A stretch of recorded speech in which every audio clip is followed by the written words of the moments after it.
Bonsoir à tous, bienvenue. Je vous donne tout de suite les titres à développer dans cette édition.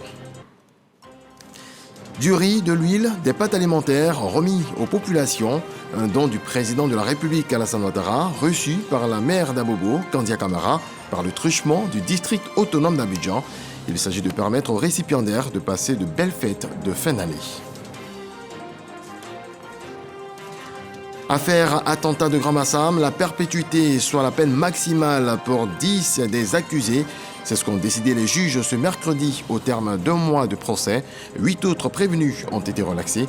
Notre dossier politique ce soir revient largement sur ce procès qualifié d'historique.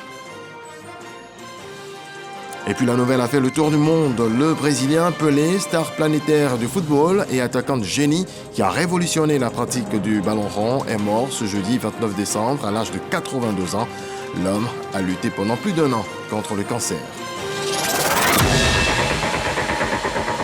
Je le disais à l'instant, pour que les fêtes de fin d'année se déroulent de la meilleure des manières chez les populations, le président de la République, Alassane Ouattara, a fait plusieurs dons en vivres. La ministre d'État, Kandia Camara, par ailleurs, maire d'Abobo, a assuré la distribution dans sa commune. Ce don des kits alimentaires a été remis par le district autonome d'Abidjan. Issa Tionayeo. La Côte d'Ivoire solidaire. Ce slogan du président de la République, Alassane Ouattara, traduit dans les faits par la distribution des kits alimentaires aux populations, par l'entremise du district autonome d'Abidjan. Ce jeudi, la ministre d'État, ministre des Affaires étrangères, de l'intégration africaine et de la diaspora a réceptionné ce don des mains du vice-gouverneur Yo Clocholoma.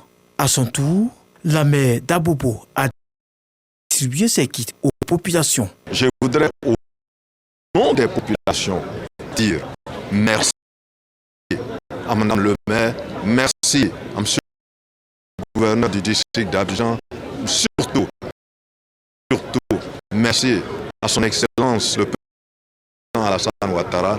Pour Kandia Camara, ce geste du président de la République montre bien qu'il est à l'écoute de son peuple. Chaque année, le président, afin d'aider ces familles vulnérables à bien passer les périodes de fête, comme les autres familles ivoiriennes, leur apporte des kits alimentaires, du riz, de l'huile, des pâtes alimentaires, de la tomate, des poulets.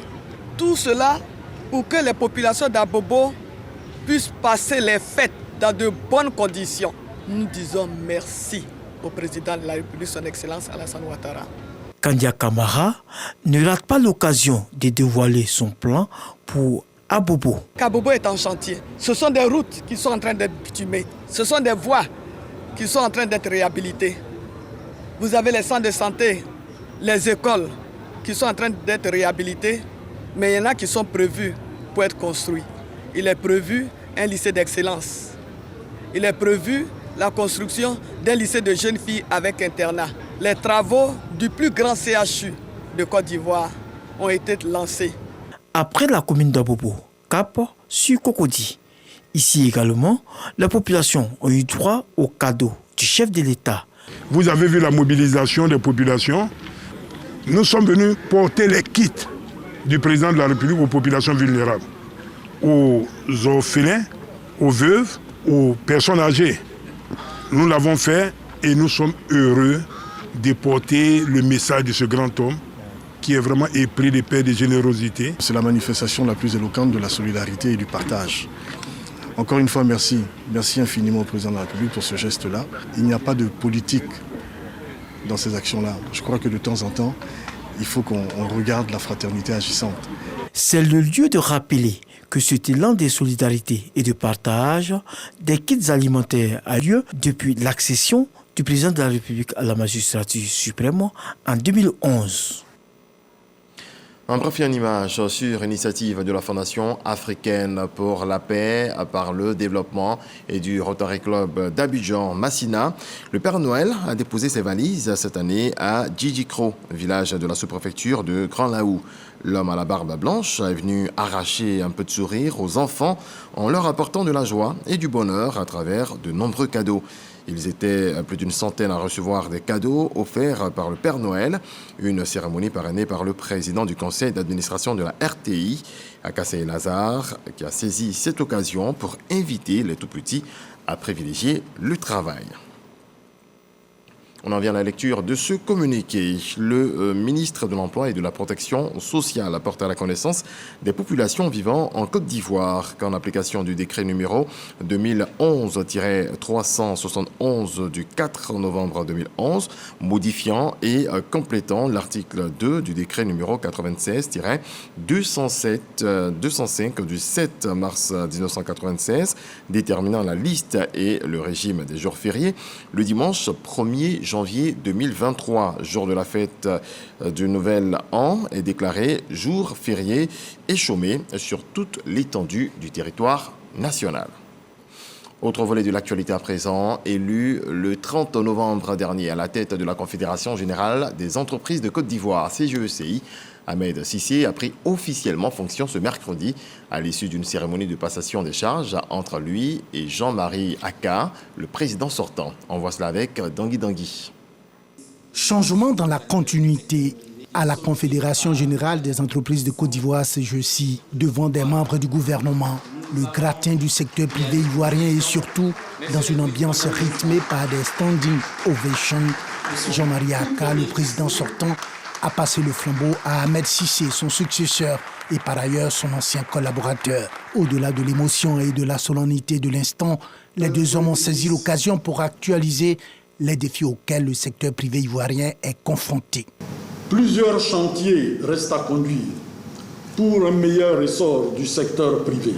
Il s'agit de poursuivre la tâche sur les projets structurants que sont la réforme fiscale, la promotion des champions nationaux, l'amélioration de la compétitivité industrielle de la Côte d'Ivoire. Le projet que je porte, chers amis, vise globalement la prospérité de l'ensemble du secteur privé ivoirien et sera prioritairement consacré aux intérêts de notre grande famille et surtout de nos dynamiques PME.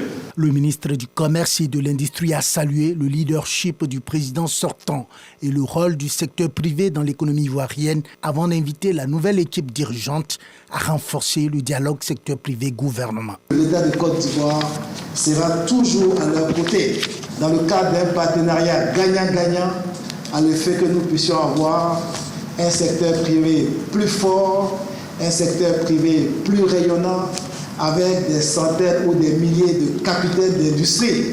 Je pense que nous nous comprenons et vous pouvez compter sur le gouvernement ivoirien. Ahmed Cissé a été élu à la tête de la Confédération générale des entreprises de Côte d'Ivoire, CGECI, le 30 novembre dernier. Cette organisation du secteur privé représente 80% des recettes fiscales de l'État et 40% des emplois formels selon le gouvernement. À présent, les chiffres liés à la pandémie de Covid-19 en Côte d'Ivoire.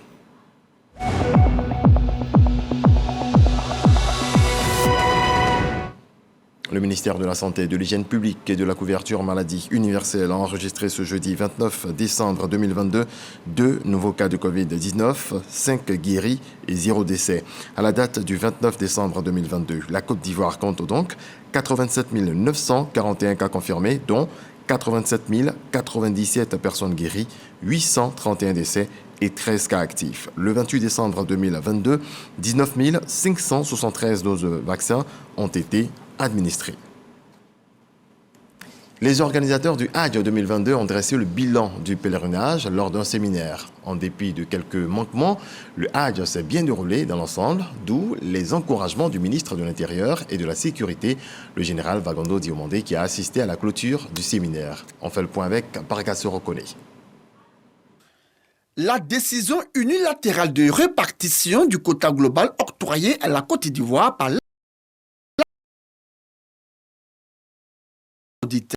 la non-participation au Hajj de certains candidats régulièrement inscrits et sélectionnés conformément aux critères mis en place conjointement par le comité de surveillance et le commissariat du Hajj, au centre des discussions lors de la clôture du séminaire bilan du Hajj 2022. Pour le président du COSIM, Conseil supérieur des imams, des mosquées des affaires islamiques en Côte d'Ivoire, Toute la lumière doit être faite pour une organisation du Hajj plus réussie les années à venir. Concernant la confusion des rôles des organisateurs, des personnes qui sont membres d'un comité de surveillance, donc d'orientation et de supervision, qui sont aussi membres d'un organe d'exécution, donc juge et partie. Et la question du budget du Hajj, on ne sait pas trop comment ça se passe. Que ce soit un processus inclusif. Malgré certains dysfonctionnements enregistrés au cours de l'édition 2022, l'ambassadeur du Royaume de l'Arabie Saoudite en Côte d'Ivoire a tenu à féliciter tous les acteurs impliqués dans l'organisation de ce voyage spirituel pour leur sérieux et leur professionnalisme. Je félicite et je remercie les pèlerins ivoiriens. Ils mènent leur Hajj dans les meilleures conditions et ils respectent les lois saoudiennes. Ils sont parmi les premiers qui sont respectés au niveau de l'Arabie Saoudite concernant la discipline. Les propos du diplomate saoudien soutenus par le ministre de l'Intérieur et de la Sécurité. Après 2 années d'interruption, malgré toutes les difficultés qui se sont présentées, nous avons pu organiser le Hajj édition 2022. Quoi qu'on dise, il faut que nous fassions l'effort de regarder les aspects positifs des actes que nous posons. À titre personnel, je voudrais exprimer toute ma satisfaction à chacun des acteurs qui a contribué à la réussite de cet Hajj. Ce séminaire bilan a vu la participation de l'ambassadeur de Côte d'Ivoire en Arabie Saoudite, du consul général de Côte d'Ivoire à Guéda, la direction générale des cultes, le commissariat du Hajj, les opérateurs privés et les structures d'assistance aéroportuaire. Quelles réformes structurelles pour une meilleure synergie d'action dans l'organisation du Hajj? C'est la problématique retenue pour les travaux de ce séminaire bilan du Hajj 2022. On en vient à notre dossier. Comme annoncé, le verdict du procès de l'attentat de Grand Bassam a été rendu ce mercredi 28 décembre. 10 des accusés ont écopé de la peine maximale. 8 autres ont été relaxés. Avec ce verdict, le procès touche à sa fin. Soulagement des victimes, sidération de la défense. Le dossier que nous vous proposons aujourd'hui va parler en large de ce sujet-là. On voit cela avec Sidonie Davila.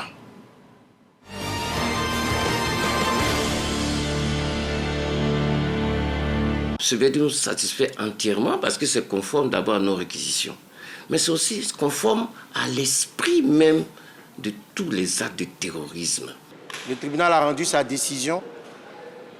Nous en prenons acte. Nous ne désespérons pas parce qu'il y a des voies de recours qui existent.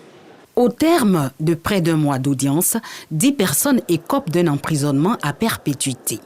L'affaire de l'attentat du Grand Bassam oppose le ministère public à Kounta Dalla, considéré comme l'un des cerveaux de l'attentat, et ses co-accusés. Comment comprendre que des individus tuent leurs prochains au nom d'une idéologie ou d'une croyance particulière? Ce n'est accepté par personne. Et lorsque cela arrive, il faudrait absolument que la répression soit à la hauteur de l'acte maléfique qui a été posé. Et c'est pour cela que nous sommes entièrement satisfaits de ce verdict. Le tribunal a prononcé aussi des dommages-intérêts au profit de ceux qui ont perdu un parent, qui ont subi un préjudice également moral. Le tribunal a reconnu leur possibilité de se constituer partie civile et a prononcé des dommages-intérêts aussi à leur endroit. Alors que la défense avait plaidé pour l'acquittement des prévenus, les juges ont suivi, en l'espèce, le réquisitoire du procureur de la République. Nous avons un sentiment mitigé.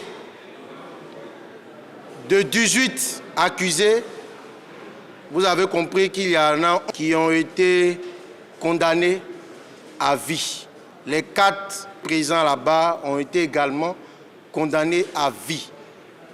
Nous estimons que le tribunal aurait dû aller jusqu'au bout, d'accord, de sa démarche. La défense dispose de 20 jours pour faire appel de la décision du tribunal. En cas de recours, l'affaire est renvoyée devant la cour d'appel qui jugera l'affaire à nouveau. Selon Maître Saki, cette décision revient aux bâtonniers de l'ordre des avocats. 6 ans après les faits, le procès du premier acte terroriste commis en Côte d'Ivoire connaît un dénouement. Si les familles des accusés, partagées entre colère et tristesse, s'abstiennent de commentaires sur le jugement, pour les parties civiles, c'est un soulagement. Mon fils a été traumatisé pendant 1 an et demi.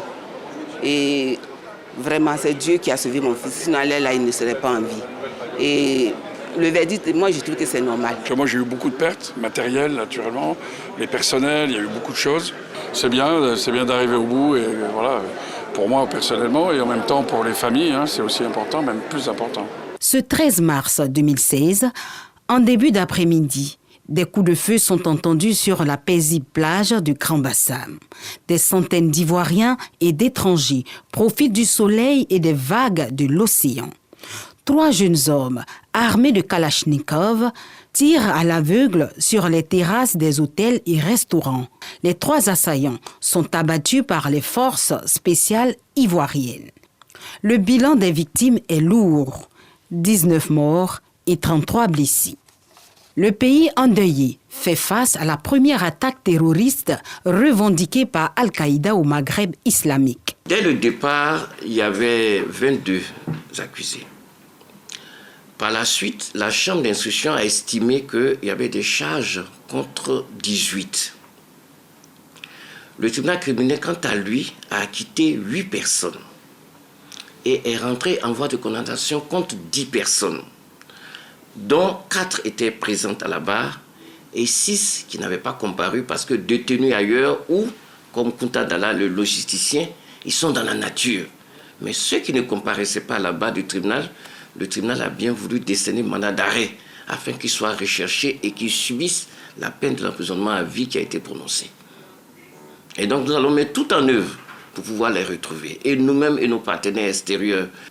L'occasion du procès nous a rappelé que les plaies étaient encore vivaces. Je voudrais présenter mes condoléances les plus attestées aux parents des victimes. Parce que, rappelons-nous, il y a eu 19 morts. Je voudrais également présenter tous mes vœux de bon rétablissement aux 33 blessés, aux forces de défense et de sécurité qui ont perdu 3 des leurs. Louer leur courage parce qu'ils sont tombés au champ d'honneur. Ils ont donné ce qu'ils ont de plus important, leur vie, pour sauver des Ivoiriens. Et ils travaillent chaque jour, sans relâche, pour nous assurer la sécurité. Je voudrais vraiment leur rendre hommage. Dans le cadre de l'attentat terroriste du Grand Bassam, le tribunal criminel a ouvert les débats depuis le 30 novembre dernier. Au cours des différentes audiences présidées par Charles Bini, président du tribunal criminel, ont été appelées à la barre de nombreuses personnes, notamment des accusés, des témoins victimes, le parquet, les avocats de la défense.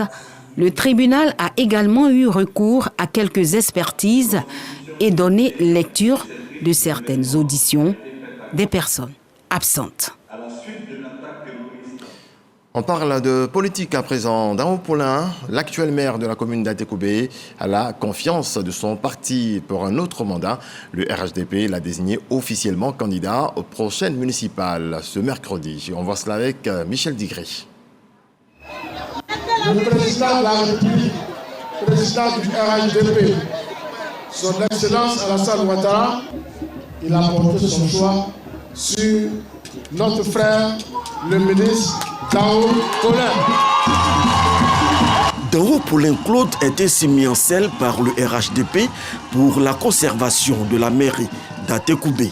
À la suite de Cissé Bakongo, Adama Bictogo a donné les enjeux de cette présentation officielle du candidat du RHDP à Atekoubé. Ce qui nous unit, c'est que la population de Atekoubé soit heureuse. On est venu ce soir, cet après-midi, pour que femmes, hommes, jeunes, ensemble, comme un seul homme, que vous vous leviez tous autour de Dao Paulin. Dao Paulin Claude mesure l'ampleur de la tâche à lui confier et entend relever le défi. Le président du RHDP nous a demandé d'aller au combat. Et je voudrais dire que ce combat, nous l'acceptons. Nous l'acceptons d'autant plus que sous son leadership, notre modeste commune a changé. Est-ce que dans ce quartier, nous avions un collège? Non. C'est grâce à Alassane Ouattara, nous avons aujourd'hui un collège à la cité Fermont. Dès l'année prochaine, on aura 14 km de bitume d'Agogo-Toumé au Wako. Est-ce que nous ne devons pas nous mobiliser pour apporter un soutien franc au président Alassane Ouattara? Le signal que nous allons lui donner, c'est 2023, mais nous voulons lui donner la force et le pouvoir de continuer à bâtir une Côte d'Ivoire prospère. Dao Paulin Claude, candidat du RHDP à Atekoubé. Laurent Tchagba, candidat du parti à Marcory. Le président du directoire du RHDP invite les militants du parti à faire gagner ces deux cadres à Tchan dans ces deux communes. Et je voudrais donc vous dire merci à Atekoubé de nous avoir donné deux fils de grande valeur et je vous demande de les soutenir. Les militaires RHDP ont marqué leur soutien au choix du parti et entendent jouer pleinement leur partition pour la conservation de la mairie d'Atekoubé. Le mouvement pour le néo-oufouettisme, MNH, vient d'adhérer au RHDP. Composé de journalistes, d'intellectuels et de citoyens lambda, le mouvement porte les idéaux du premier président Félix Houphouët-Boigny. Pourquoi le choix du RHDP? La réponse dans ce reportage de Didier Nguessan. Le RHDP s'enrichit d'un nouveau mouvement politique, le mouvement pour le néo-oufouettisme, MNH.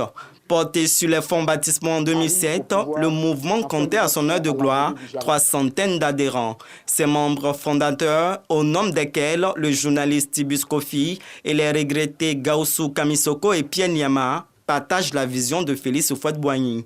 Nous voulons modestement donner notre contribution à l'expansion de la pensée de ce grand homme dont les actes continuent d'inspirer les principaux acteurs politiques de notre pays.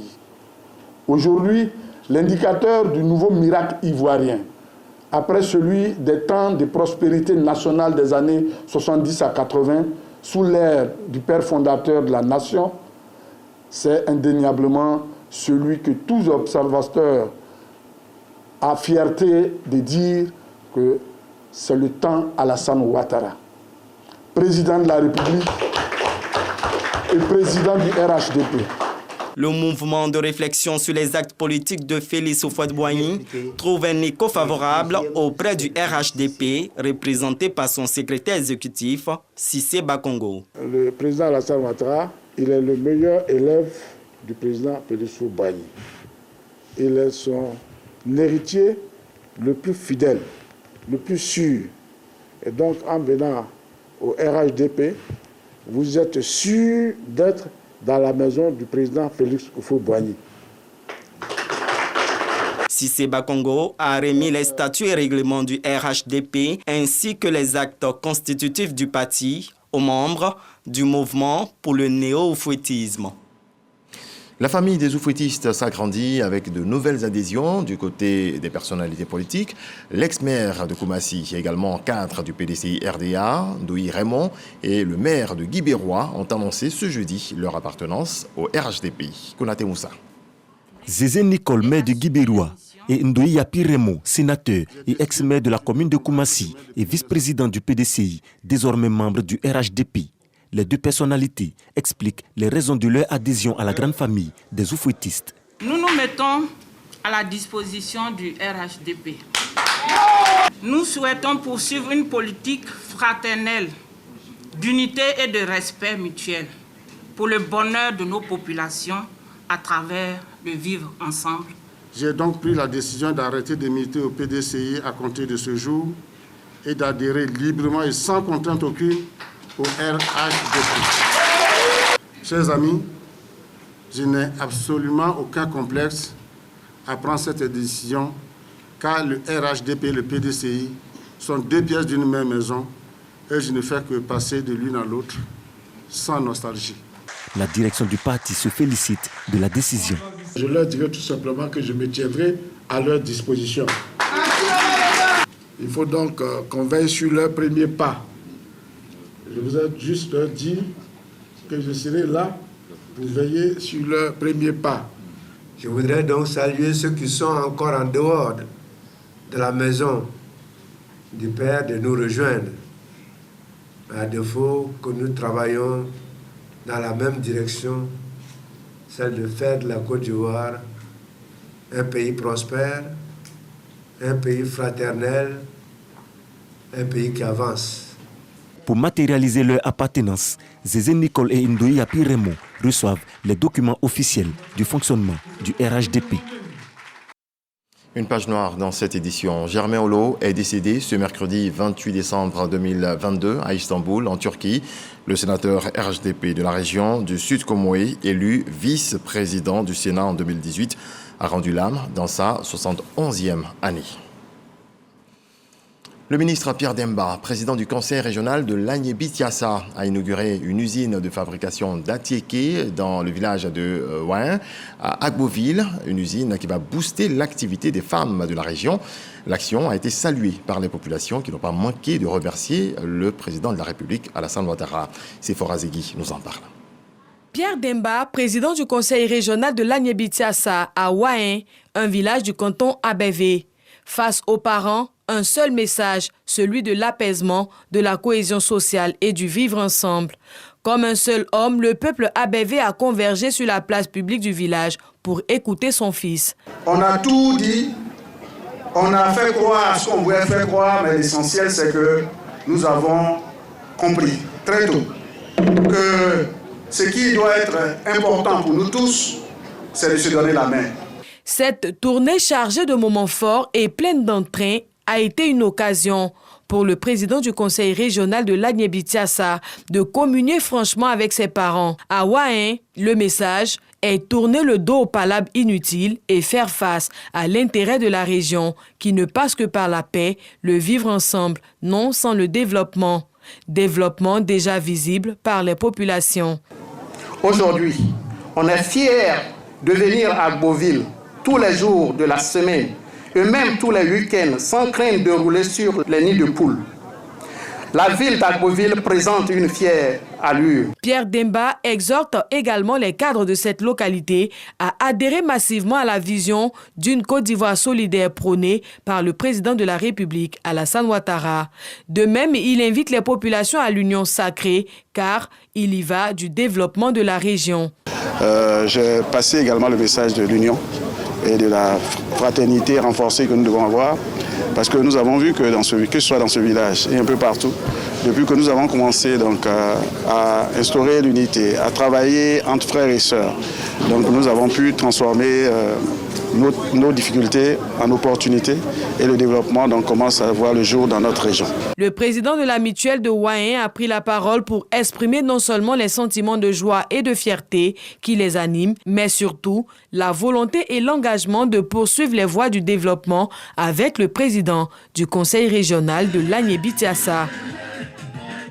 La séance inaugurale du conseil du district autonome du Godjibois s'est tenue à Gagnoa. Cette rencontre visait à informer les acteurs concernés ainsi que les différentes composantes sociales et professionnelles de la mise en service officielle du district. 6 commissions sont constituées pour l'atteinte des objectifs en faveur du développement socio-économique de cette région. Walter Amadou Ouattara. Cette séance d'information et d'orientation pour la bonne marche du district autonome du Godjibois mobilise les acteurs désignés et représentants des communautés. Les animateurs de 6 commissions constituées pour l'atteinte des objectifs reçoivent leur attribution. Ils ont pour mission d'œuvrer pour le développement social et économique de la région. Le ministre-gouverneur, lui, André Dakouri-Tablé, fait un récapitulatif des actions d'anticipation menées au profit de l'entité territoriale. Le district fonctionne par rapport à 4 séances par année. Aujourd'hui, quand on regarde le district du Godjibois dans ses 2 composantes, c'est un désert. Il n'y a aucune entreprise. Nous avons fait des études pour voir vraiment la profondeur du problème. Et à partir de cette étude-là, nous pouvons rassurer les investisseurs. Amédée Kofi Kwaku est choisi comme membre de la commission équipement, infrastructure et transport. On ne peut pas attendre tout de l'État providentiel. Nous avons une spécificité, nous avons donc nos potentialités qu'il faudrait que nous mettions de l'avant et que nous allons chercher des investisseurs qui vont venir donc nous appuyer à partir des moyens qu'ils ont pour que nos jeunes puissent avoir de l'emploi. Afin de faciliter la réalisation des projets, le soutien des guides religieux, la cohésion entre filles et fils de la région sont vivement souhaités par les différents intervenants. Je le disais en titre, la nouvelle a fait le tour du monde. Le roi est parti. Edson Arantes do Nascimento, plus connu sous le nom de Pelé, est décédé ce jeudi à l'hôpital Albert Einstein de Sao Paulo à l'âge de 82 ans. Sacré champion du monde à 3 reprises, véritable icône au Brésil, bien au-delà de son statut de légende du football. L'étoile Alviverde était considéré comme le meilleur joueur de tous les temps. Très belle soirée à vous tous, sous la protection du Très-Haut. Bonsoir.